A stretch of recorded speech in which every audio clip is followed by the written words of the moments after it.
all these plants that you see over here, I got them on sale. Hello everyone, if you are new here, my name is Chantel, and today I wanted to share with you what I got over here.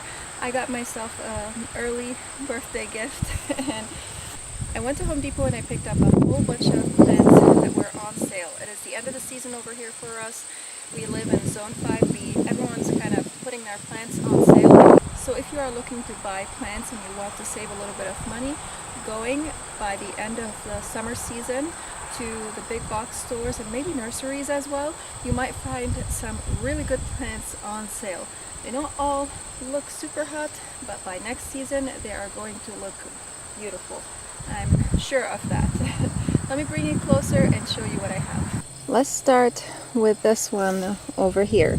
This is made in grass, and let me show you the size of the container over here. I don't know, this is like 2-gallon container, I think. It's gigantic and I got it for a really good price. It was $19 for this giant grass over here. So this made in grass grows about 3 to 4 feet wide and I think 5 to 6 feet tall, and it produces these beautiful, and look at this. Oh, this is what I love. I love this, how it sways in the wind.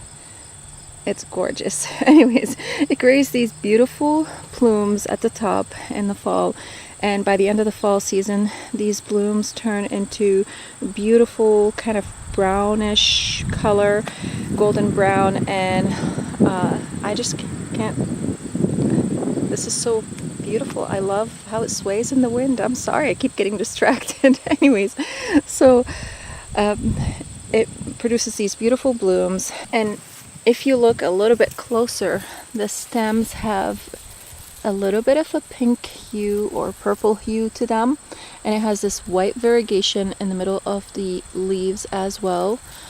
And the blades are a little bit sharp, so they can cut you. You have to be careful with that. But I think for grasses this is gorgeous, and most grasses anyways are kind of sharp, and or at least the ones that I've dealt with, and tend to, you have to be careful around them. So you'll want to cut this grass back by the end of the fall season, early winter, just so that the snow doesn't kind of topple it down to the ground. You can cut it in the early spring as well, and I might do that just for winter interest because I do like grasses. I do like to look at some structure in the garden, but this though, however, doesn't have strong stems, so I have a feeling that the snow would just kind of topple it over. I can, if I rub my fingers, if I take my hand and I strike on its leaves, stroke its leaves, not strike, upwards, it doesn't hurt, but when you like touch it, this way it kind of chafes your skin. So yeah, I probably should cut it back. So let me show you the next thing. Actually, this is the only thing that I did not get on sale. This is a boxwood. It is Green Mountain boxwood, I believe. Let me make sure. Where is the tag? Where did the tag go? Yes, it's Green Mountain boxwood, and this can grow up to 5 to 6 feet. But I love its conical shape, and I got it for its conical shape because it's easier to form these cones with it, because I have another place that I want to place this boxwood in and create a cone shape in there as well. So the Green Mountain boxwood can live from zone 4 to 9, and it grows about 5 feet tall to 3 feet wide, and it needs full sun to partial shade. Don't you love this? How the grass just provides this beautiful element. I mean, even though these plants are not planted in their places yet, I just love how the grass plays well with all the plants and just provides this motion. I love that.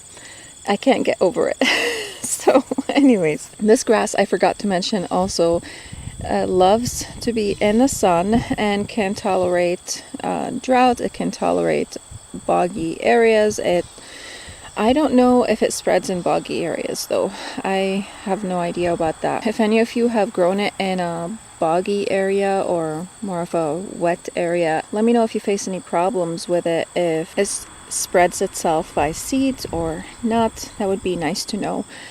And right in front of that, these are just the purple cone flowers or echinacea.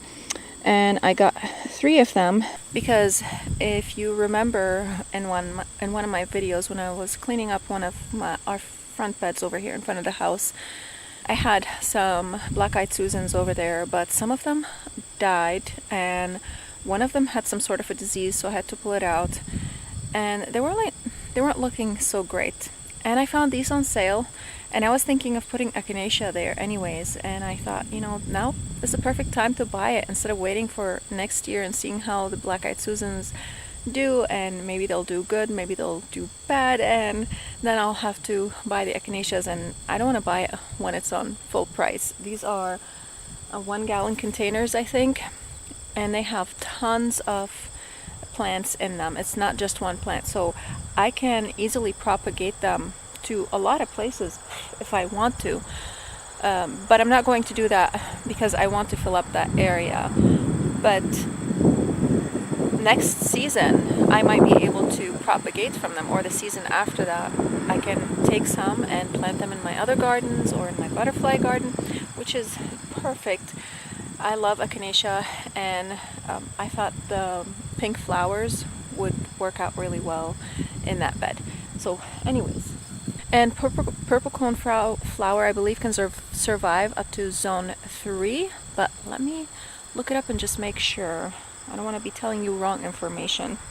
So I just looked it up, and it looks like it can survive up to zone 4, and depending on the variety, they can grow up to 3 feet tall and 18 inches wide to 2 feet wide. That all depends on what variety you have. Some echinacea plants are really small. They breed them to be small, and you can put them in the front border of your flower beds. And some grow taller. I think this is just a generic purple cone flower. And the purple cone flower or echinacea is native to North America. I believe it is also native to New Hampshire as well. And I like to incorporate native plants into the garden because that helps with the ecosystem and all that. The next plant that I have is this hydrangea over here. It doesn't look that great.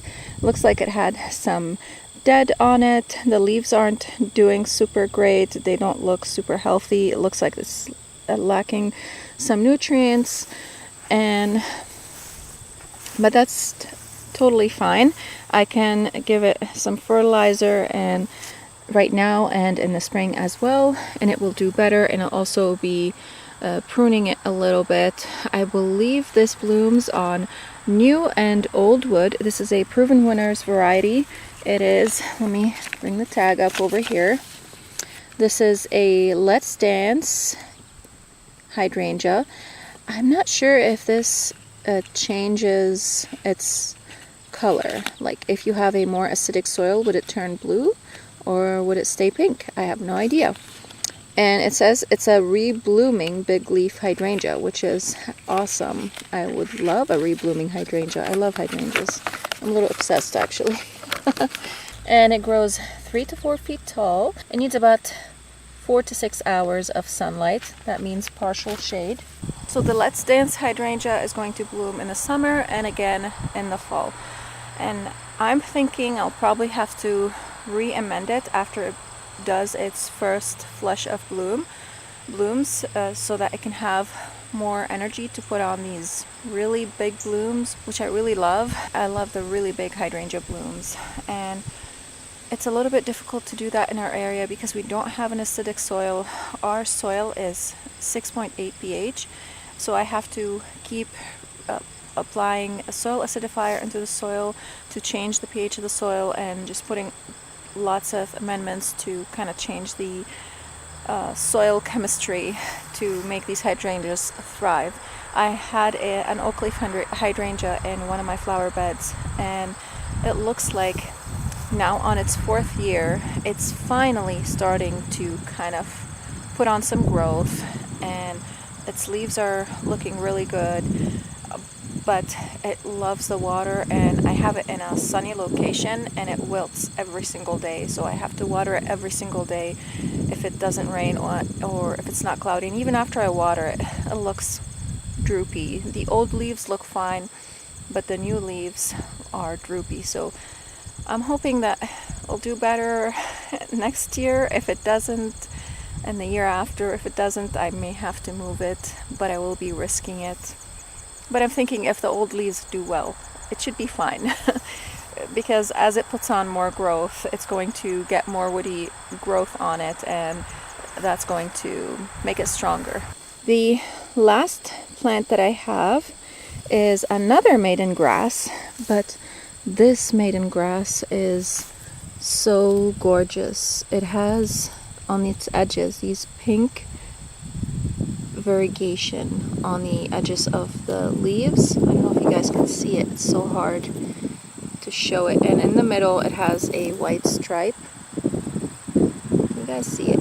I don't know if I can show this, but I thought these grasses are just gorgeous and I wanted them. So let's look at the stats for this grass, because they're both maiden grasses, but I'm not sure if they say over here. Okay, so it grows 48 inches wide and tall, looks like it, and it looks like it produced these pink plumes on it from what I can see in the picture. It's not a very clear picture.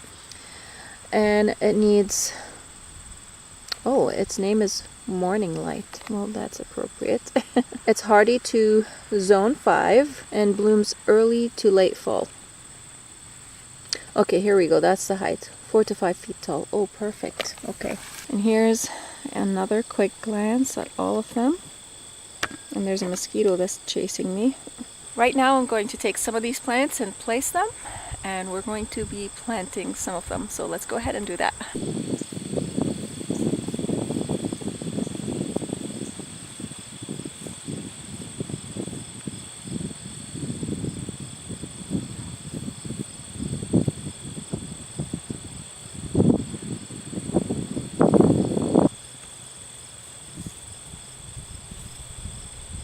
So if you remember in one of my earlier videos, I planted this rhododendron. It put tons of growth on. I'm going to be planting this maiden grass over here on the right side of it, because the rhododendron is going to grow big, and this one is going to also grow about 5 feet wide or so. So I do want them to sort of touch each other, but also not be crowding each other. And I want this to kind of be anchoring, this grass to be anchoring the end of this bed. Now this doesn't look like a bed yet, but my plan is to plant all the big shrubs and trees and everything, and then once all of these are down, then I will start putting down cardboard and mulch and all that, and turning this giant area into a flower bed, because I want to connect the bed that's under that tree over there all the way this way and to this end over here. So if we look at this maiden grass over here, there is a thistle right next to it, and the bees love it. I don't know what type of thistle this is, but I believe it is an invasive type, especially with how the seed heads kind of explode and they just go flying everywhere. So I see another one on that side over there. So I have to cut these down without hurting myself, because they are so pokey. I do love the blooms on them. They're very beautiful, but I think they are invasive. So wherever I see them, I'm going to try to get rid of them. And the back over here is actually not ours. This is the neighbor's. We have, right behind that thistle, there's a bar over there. And this is where our property line is. And it goes along the line to that bar over there and it continues that way. So I do want to clean this up and anything else that is sort of invasive in here. So I'm going to cut this over here, and later on I'll get the weed whacker and I'll just weed whack this whole thing. I may do it today, may not, I don't know. It depends how much time I have. So let's go ahead and start planting.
So I edged all the way behind them, and now it looks so much cleaner, and you can kind of start seeing what I am imagining over here. Let me give you a different view so that you guys can sort of see what this bed will start looking like, and I'll take you along and just show you where I planted each of these things. But I'm gonna back up a little bit over here so you can see the tree that I used to think was a cedar tree, but I looked it up, I looked at the needles and did some research, and it turns out it's a blue juniper. I think it's a Wichita blue juniper. It's struggling a little bit because I think it needs water, and some fertilizer, and I haven't given it any at all since we came here. And it also has landscaping fabric around its roots, and that has to be taken out. So maybe next year I'll be able to do that. This fall I still have a lot of projects that I kind of need to button up and be done with, but you can kind of see what this bed is going to look like. So you see that circle over there under the tree? It's going to extend this way and go around that way and then end over here like that. And I think that's going to look very beautiful. I'm super excited. I have a couple more plants that I want to get next year, like the anchor plants that I'm thinking about, and maybe 3, not 2. I think 3 plants, but I'm waiting on those for next year. So let me take you a little closer to show you how everything looks like right now. So here is the Morning Glow maiden grass, and you can see the rhododendron is right behind it, and I believe the rhododendron grows about 5 to 6 feet wide, or maybe bigger. Here, let's look at the tag because I totally forgot. And this rhododendron has beautiful pink blooms. And okay, so 5 feet tall and about 4 feet wide. Okay, and this needs 4 to 6 hours of sunlight. I think it gets more over here. I have a feeling it gets probably full sun over here, but I don't know. There are trees right above it, so maybe it does get some shade. I haven't been looking to see, but we live in zone 5, and I think this is hardy to zone 4, and our summers are not as hot as those of you in the south. Yes, it doesn't say to the lower, like to the upper zones. I would assume it's probably hardy to zone 8 or 9, but I don't know. Those of you who have rhododendrons in the south can let us know. And oh, let me show you the blooms on this one. I keep forgetting to show you the blooms. So these are the blooms on it. Gorgeous hot pink blooms, these giant blooms. And this with the maiden grass over here, the Morning Glow maiden grass with the texture of the leaves together. The rhododendron has these beautiful giant glossy leaves, and this is more on the, I don't know, it's like a white greenish pinkish grass, and I think these will work really well together. And then over here in front of the rhododendron I planted the hydrangea, and this is going to grow about 4 feet wide and I think also 4 feet tall, and there's plenty of space between them. I might even be able to still plant something in between them, but I will have to wait on that. Right now I'm planting all the kind of the anchor pieces in here. I would like to get some sort of a tree in here, I think. I'm still thinking what tree I want to plant in here, and this way it will provide some shade for both the rhododendron and the hydrangea. The grass behind it can take some shade, so I think it will be okay, and it will also receive the morning sun from this side over here and some afternoon sun on that side, so I think it will be totally fine. Okay, so I had to check the tag on that maiden grass, and this is Gracilis, I think that's how you pronounce this. Oh, it has beautiful pink blooms, or red blooms. I don't know if you guys can see them. That's exciting. And it grows 4 to 6 feet, not inches, 4 to 6 feet tall, and about 4 feet wide. So that's perfect. So the hydrangea and the grass will be touching each other, which is what I wanted. I wanted them to kind of hug each other, so the hydrangea would kind of be, the grass would sort of be covering the hydrangea a little bit and giving this gracefulness over it. And also the color of this grass with this hydrangea over here, with the leaves of the hydrangea, I think it's going to look beautiful. Right now, this is not the true color of the hydrangea. It's going to look more on the probably dark green, if it's healthy, of course. This plant has chlorosis. I do need to come back over here and kind of prune on it a little bit. I'll do that after I'm done with the video. So, I forgot how to pronounce the name of this grass. This is the Let's Dance hydrangea. And if you guys remember, we have here the Muggle pine. And a lot more other things that are going to be in this bed. Right now it looks like a whole bunch of grass with plants in it, but in the future that's all going to change. And here's a view from this angle.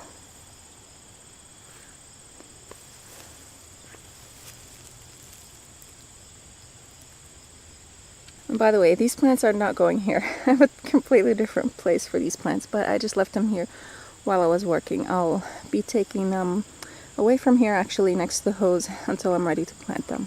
So by now my face is probably covered with debris from the edging.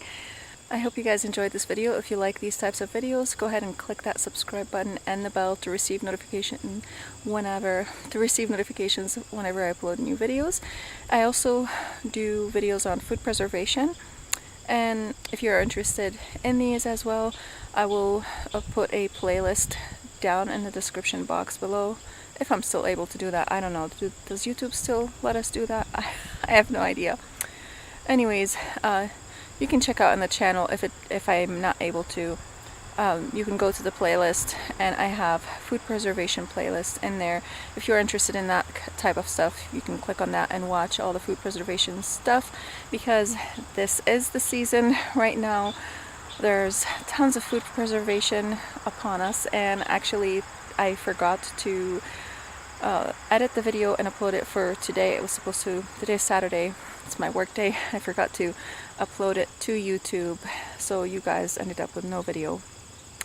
I'll probably try to edit it tonight and upload it for Sunday morning. This way you guys can watch it. I'll be leaving a video for you right here to watch. Thank you again so much for watching, and I'll see you in the next video. Bye! One more thing. I will be watering all these plants. I did water them before I planted them, and I'm going to water them again because we are going to be having some days in the 80s. Right now it is September 1st. So these plants are going to need some water so that they can withstand the heat that's coming.